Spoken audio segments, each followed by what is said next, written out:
हरदेव जोशी राजकीय कन्या महाविद्यालय में मकर संक्रांति के दिन भी कुछ विद्यार्थी पढ़ने के उद्देश्य से आ गए। इसलिए भारतीय ज्ञान परंपरा केंद्र के तहत मकर संक्रांति पर विशेष प्रकाश डालने के लिए विद्यार्थियों ने अनुरोध किया। प्रिय विद्यार्थी, आप सभी को यह जानना चाहिए कि हमारी संस्कृति में कोई भी पर्व आप देखो प्रकृति से जुड़ा हुआ होता है। और सबसे बड़ी बात होती है कि ये पर्व परंपरा में जो दूसरे प्रकार का रूप ग्रहण करते रहते हैं, उनके बड़े गूढ़ अर्थ होते हैं। आप देख रहे हैं बाहर में डीजे बज रहा है, लोग पतंगे उड़ा रहे हैं। तो पतंग उड़ाने की मकर संक्रांति में क्या जरूरत है? लेकिन जरूर इसके कहीं चिन्ह पाए जाते हैं। आपको मैं बताऊं, मकर संक्रांति में पतंग उड़ाने की परंपरा जो है वह त्रेता युग में भगवान श्री राम ने मकर संक्रांति के दिन ही पतंग उड़ाई थी। अपने लेख में यह सुनील कुमार महला जी कह रहे हैं। इसलिए तब से यह परंपरा पूरे देश में प्रचलित हो गई। उपलब्ध जानकारी के अनुसार मकर संक्रांति पर पतंग उड़ाने का वर्णन रामचरितमानस के बाल कांड में मिलता है। तुलसीदास जी ने इसका वर्णन करते हुए लिखा है कि राम एक दिन चंद उड़ाई इंद्रलोक में पहुंची जाई। रामचंद्र जी ने पतंग उड़ाया था, तब से यह परंपरा चली आ रही है। पतंग को ध्यान से देखो, आकाश में ऊंचा ऊपर चला जाता है, लेकिन धागे से जुड़ा होता है। धागे से जुड़ा होता है। पतंग यदि कट गया धागे से तो पता नहीं वो कहां चला जाएगा। और इस पतंग उड़ाने के पीछे वैज्ञानिक लाभ यह है कि सूर्य के साथ हमारा संपर्क इसी बहाने होता रहता है। शीत ऋतु के बाद आज उत्तरायण में सूर्य प्रवेश कर रहे हैं मकर संक्रांति के दिन। आज से रातें छोटी दिन बड़ा हो जाएगा। रातें छोटी दिन बड़ा हो जाएगा। तब हम यह जो पतंग उड़ाते हैं, यह सूर्य की तरफ, आकाश की तरफ हमारा भेजा हुआ प्रेम पत्र। आपने गाना सुना होगा, उड़ी उड़ी रे पतंग मेरी उड़ी में। पतंग जितने ऊंचाई पर जाता है उतना ही उल्लास बढ़ता जाता है, लेकिन उस धागे की डोर परमात्मा से जुड़ी हुई है। यह उसका आत्मा है। आप यदि अपनी आत्मा से जुड़े हुए हैं और परमात्मा की ओर बढ़ते जा रहे हैं, तो आपके जीवन की ऊंचाई बढ़ती चली जाएगी। बस धागा कभी टूटे नहीं, पतंग कभी धागे से टूटे नहीं। परंपराएं में बहुत सारी चीजें छुपी होती हैं।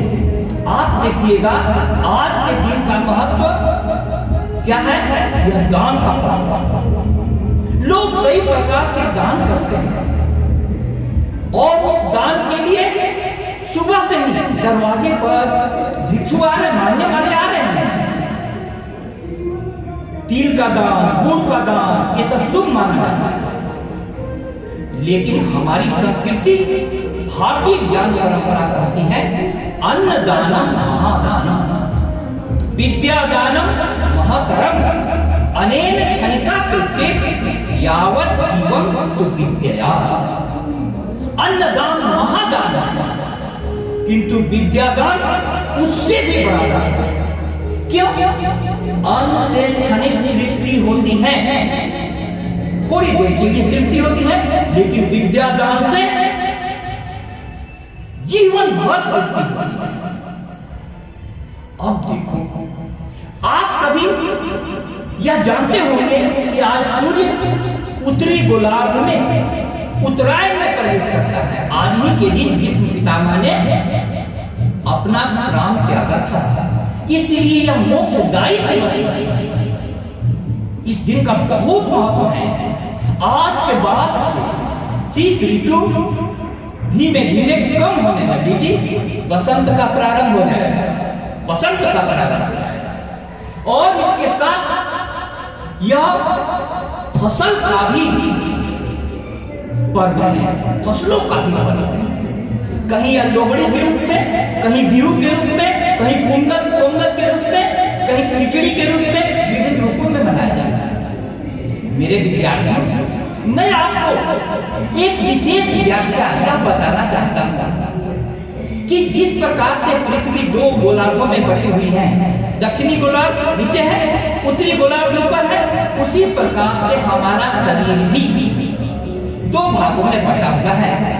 सेक्स सेंटर, काम केंद्र के नीचे वाले भाग को दक्षिणायन कहते हैं, सेक्स सेंटर के ऊपर वाले भाग को उत्तरायण कहते हैं। अब उत्तरायण के ऊपर भाग में हमारा हृदय है, हमारा मस्तिष्क है। यदि हृदय सुसंस्कृत हो और मस्तिष्क परिष्कृत हो तो आपका जीवन ऊंचाइयों की ओर उड़ता चला जाएगा। तो हमारी संस्कृति ने माना है कि सूर्य के उत्तरायण में आने के साथ ही आप देखोगे इस दौरान सारे मानवीय कार्य शुरू हो जाते हैं। हम लोगों के सारे पर्व ऋतु से जुड़े हुए हैं। आज प्रयाग के पास संगम में, प्रयाग के संगम में स्नान करने का, गंगा सागर में स्नान करने का विशेष महत्व है। नदियों की स्वच्छता और नदियों के महत्व पर कितना बड़ा प्रभाव यह पर्व डालता है। स्नान तो तभी होगा जब नदियां स्वच्छ होगी। इसलिए हम यह जानना होगा कि हमारी परंपरा में जो पर्व है उन पर्वों की वैज्ञानिकता क्या है, दार्शनिकता क्या है। तो वैज्ञानिकता और दार्शनिकता यह है कि हमारे पर्व को, खासकर मकर संक्रांति, आध्यात्मिक पर्व है। सूर्य से ही हमें सारी ऊर्जा प्राप्त होती है। सूर्य के उदित होने के साथ आप देखिएगा पंछी आकाश में उड़ने लगते हैं, फूल खिल जाते हैं, पूरी पृथ्वी जल जाती है। इतना महत्व सूर्य का है। तो सूर्य के दिशा बदलने के साथ ही मनुष्य के व्यक्तित्व में एक बहुत बड़ा आयाम का परिवर्तन होता है। आप एक देखो, आपने इतिहास की पुस्तकों में क्रांति शब्द सुना होगा। क्रांति का अर्थ क्या होता है? फ्रांस की क्रांति हुई, रूस में क्रांति हुई, फ्रांस की क्रांति के बाद नेपोलियन सत्ता में आया और रूस की क्रांति के बाद जारशाही समाप्त हुई, कम्युनिस्ट शाही शुरू हुई। लेकिन क्रांतियों में रक्त बहने के बाद भी रक्त से विरक्ति उत्पन्न नहीं होती है, इतने रक्त बहाने के बाद भी, क्योंकि चेतना में कोई परिवर्तन नहीं होता है। तो बाहरी परिवर्तन से कोई बहुत आमूल परिवर्तन नहीं होता है।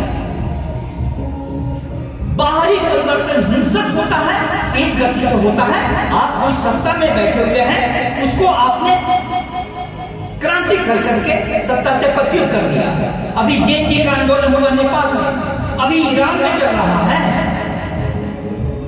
तो सत्ता का परिवर्तन तो हो जाता है, लेकिन चरित्र में कोई परिवर्तन नहीं होता है, व्यवस्था में कोई परिवर्तन नहीं होता है। हमारी संस्कृति ने संक्रांति शब्द का प्रयोग किया। संक्रांति परिवर्तन आंतरिक परिवर्तन है। आंतरिक परिवर्तन सबसे बड़ा परिवर्तन है। क्यों कोई शासक इतना अत्याचारी हो जाता है, इतना खून बहाता है? क्यों? क्योंकि उसका आंतरिक परिवर्तन नहीं हुआ। राजतंत्र में राम राजा थे, जिनके राज्य में सारी प्रजा सुखी थी। लोकतंत्र में आज देखो अमेरिकी राष्ट्रपति ट्रंप ने वेनेजुएला को हरा दिया। लोकतंत्र का प्रहरी करने वाला देश में लोकतांत्रिक चेतना कहां है? लोकतांत्रिक चेतना का निर्माण आंतरिक परिवर्तन से होता है। जो अंतर की याद अधर पर आकर वही पराग बन गई और चेतन में छिपी घृणाही चेतन का अनुराग बन गई। स्व की चर्मा शक्ति स्वयं से छलकर परम विराट बन गई। सप्तम स्वर तक पहुंच भैरवी कोमल राग विहार बन गई। मकर संक्रांति क्या कहता है? आपके अंदर में काम, क्रोध, लोभ, मोह, ये जो नकारात्मक प्रवृत्तियां हैं, काम को राम की ओर ले जाया जा सकता है, क्रोध को करुणा बनाया जा सकता है, लोभ दान में परिवर्तित हो सकता है। इसलिए तो दान का इतना महत्व है मकर संक्रांति पर। मोह त्याग बन सकता है। हमारी संस्कृति त्याग को प्रधानता देती है। इसलिए आप सभी ने मकर संक्रांति के अवसर पर जो महाविद्यालय में पधारे और इस पर चर्चा की, आपको साधुवाद देता हूं। और जो मैंने बातें कही उसको आप लोग अपने हृदय में ले जाइए। भारत क्रांति को नहीं, संक्रांति को मानता है।